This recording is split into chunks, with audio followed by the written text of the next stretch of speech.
In the previous video, we talked about Freud and the psychodynamic perspective. In this next video, we're gonna continue the psychodynamic perspective through these people. Ito yung mga followers ni Freud, mga students, at least pinag-aralan si Freud, and they accepted the general ideas of Freud, like yung unconscious, yung id, ego, and superego, but also they added their own take to the matter, no, in studying personality. Okay? So, for example, si Carl Jung, yes, in addition to the personal unconscious, like yung iceberg analogy nga, meron din daw tayong collective unconscious. Yun yung sinasabi ni Carl Jung. So, yung collective unconscious is a kind of parang species memory.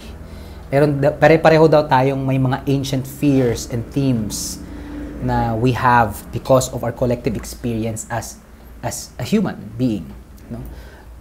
And yung mga collective universal human memories natin, they are called archetypes according to Jung.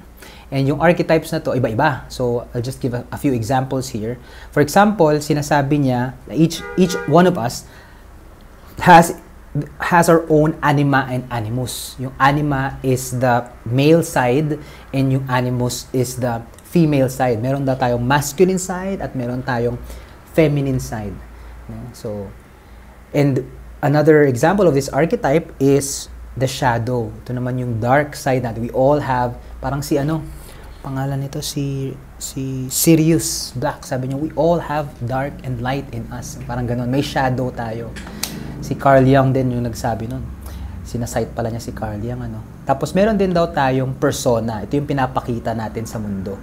So, in Carl Jung's perspective, the way we behave is dependent on these things. Okay? So, may pagka-psychodynamic pa rin. Alfred Adler, another neo-Freudian psychodynamic psychologist. Okay? Ang gusto naman niyang i-emphasize is yung pag-strive natin instead of sexuality in personal development. Yung pag-strive natin sa superiority. Meron daw tayong innate feelings of inferiority and we want to have this feeling of parang superiority over another person. And in-emphasize niya yung birth order theory. Siya yung nag-start ito in 1954 na yung birth order daw affects the personality. No? Paano? For example, yung mga firstborn, meron daw silang feeling of inferiority once yung mga younger siblings nila get all the attention. Have you experienced that? If you're an older sibling, pagka nagkaroon, baka may ganong kayong experience. At overcompensate sila by becoming overachievers. Yun yung kanyang storya. Although, of course, hindi naman to exact science, I would say, kasi syempre may mga exceptions dito. Pero the idea is that yung mga firstborn daw nagiging overachievers because they overcompensate, no? Parang defense mechanism, again, Freudian, neo-Freudian concept. Because they feel na they don't get attention enough. Okay? Tapos yung mga middle children naman daw, parang they're more, competitive. Parang the middle children have it slightly easier. They get to feel superior over the dethroned older child while dominating the younger siblings. Kasi meron silang privileged position, kumbaga. Parang, nasa gitna lang sila. Diba? But there's also the idea na parang, well, yun yung idea ni Alfred Adler. Parang they have it easier. Yung ako, middle child ako. Did I have it easier? I'm trying to think about my own experience. Maybe, but siguro factor din yung pagiging only boy ko. Ang idea niya is parang madali lang sa middle child yung position nila kasi they didn't really have to be the responsible one pero hindi rin sila yung binubully, parang ganun. Yung younger children naman, they are supposedly pampered and protected. But even if they are pampered and protected, they feel inferior kasi they are not allowed the freedom and yung responsibility na meron yung kanilang mga older siblings. Do you have that experience? Yun yung idea ni Alfred Adler. So, may epekto yung birth order natin sa personality natin. Yun yung idea ng Neo-Freudian na si Alfred Adler. Si Karen Horney naman is also another Neo-Freudian na parang binabangga yung idea ni Freud about penis envy. If you remember na may penis envy daw yung women sa phallic stage ng psychosexual development. Sabi niya, I don't think that's the case. Meron siguro kayong womb envy. she thought that men felt the need to compensate for their lack of childbearing ability. Yun naman yung idea ni Karen Horney. Diba? So, medyo kinontra niya. Or, again, Neo-Freudian siya, pero they build on the ideas of Freud. And yung idea rin ni Karen Horney that when people whose parents give them love, affection, they would overcome, ito pa, while people whose parents gave them love, affection, and security would overcome the anxiety, others with less secure upbringing daw would develop a more neurotic personality. Medyo may pagka-maladaptive if hindi na-receive yung love and affection. Kasi she focused on basic anxiety. And yung basic anxiety na do would actually have an effect sa personality ng children growing up. So, may pagka-neurotic daw yung personality pagka hindi masyadong loving and affectionate yung parents. Yun yung idea ni Karen Horney. And we all know Erik Erikson, yung psychosocial development niya, from trust versus mistrust, tapos identity versus role confusion, ano pa ba yung mga nandun?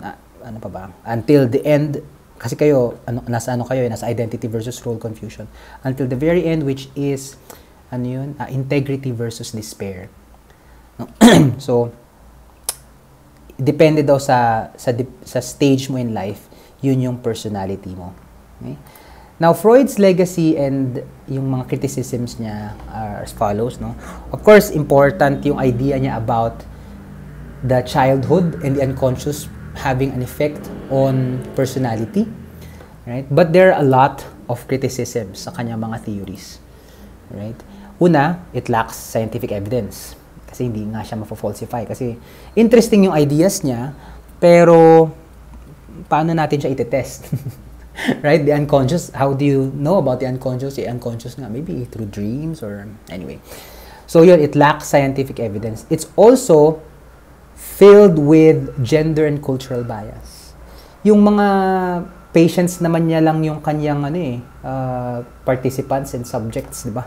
Hindi naman siya, hindi natin ma-generalize yun. Kasi imagine mo, wealthy Viennese women, are we gonna be comparable to the wealthy Viennese women? Kasi di ba taga-Austria siya.